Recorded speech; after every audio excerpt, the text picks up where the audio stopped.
Hey guys, my name is Destiny, and the two adjustments I believe that are the most difficult to make early in a marriage is the personal habits. Personally, I've dealt with that, and the social life and friends.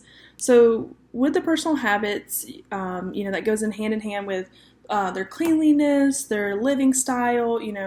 If your husband used to be a bachelor, maybe he always ate frozen dinners and didn't take his trash out until it overflowed. And personally, my husband and I struggled with that when we first moved in together before we were married. But when we first moved in together, I'm more of the OCD cleanliness type, and he pretty much will not take the trash out until it's overflowing, or he puts dishes in the sink without cleaning it off first, and things like that. So that was a very big adjustment with us in our relationship, actually, cause of a lot of arguments at the beginning. But yeah, we just honestly having to learn to cohabitate and share the same living space with one another, but also have our different little things, habit wise. He likes to take really long showers, like 45 minutes or so. I'm a quick shower person, 15, 20 minutes, I'm good, I'm done, and things like that. So that was definitely a big adjustment for us personally. So I know that could be hard for a lot of couples, especially if they don't live together before they're married. And then the second thing would be the social life and the friends. I'm a big, very like hang out with your friends every weekend type of girl, and I had to learn to cut back on that. It's not just me and my girlfriends anymore. It's me and him, and then him and his friends as well. He likes to go out and golf with his buddies and have a good time, and then I would like to have girls' nights. And that, of course, we had to change as well, because instead of doing girls' nights where everyone came over to my apartment and, we just had a good night in, now it's our house. So respectfully, I have to ask him if it's okay if we have a girls' night, things like that. And just being able to, like I said, entertain as a couple, not just entertain my friends when they come over, or go out to dinner with his friends, or go golfing with his friends and entertain them. It's more like what we can do with each other to entertain both sides of our friend group. And then also making sure that we're making time for one another as well as our friends, and not, pushing them out. So I personally experienced both of those adjustments within my relationship and my marriage. And fortunately, we were able to, have common ground.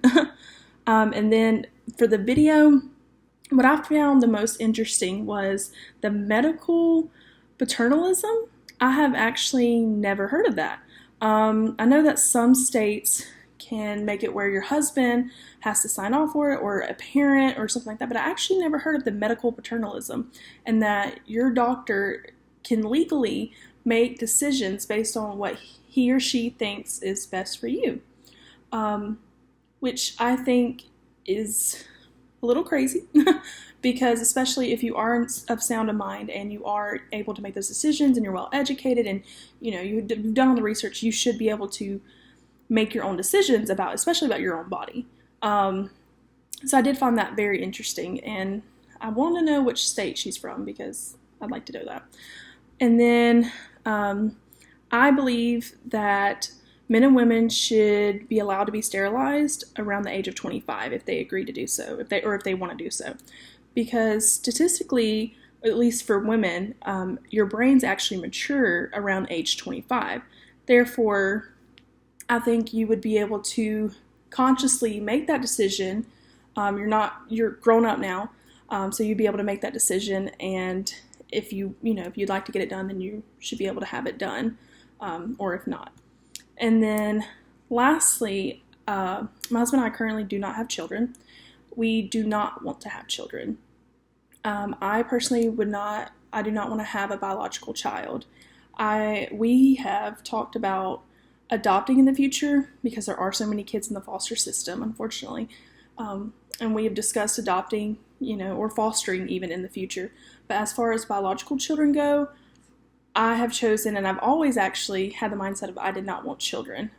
So during that video, I really related to her because I have been told so much from when I was a little girl, and I said I didn't want kids, that I would change my mind, or what would I do if my husband didn't want children, or, I wouldn't get married because nobody would want to marry someone who didn't want kids. And so I actually really related to that video and some of the struggles that she had faced, growing up, and the things that she hears and stuff. So yeah, with that being said, I do not biologically want children.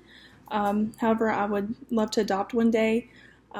Maybe I can help out a child and, just make a difference and give them the life that they've never had. And I can create a family, as she said, and it does not have to be, by biology. You can create a loving home and environment for a child in need.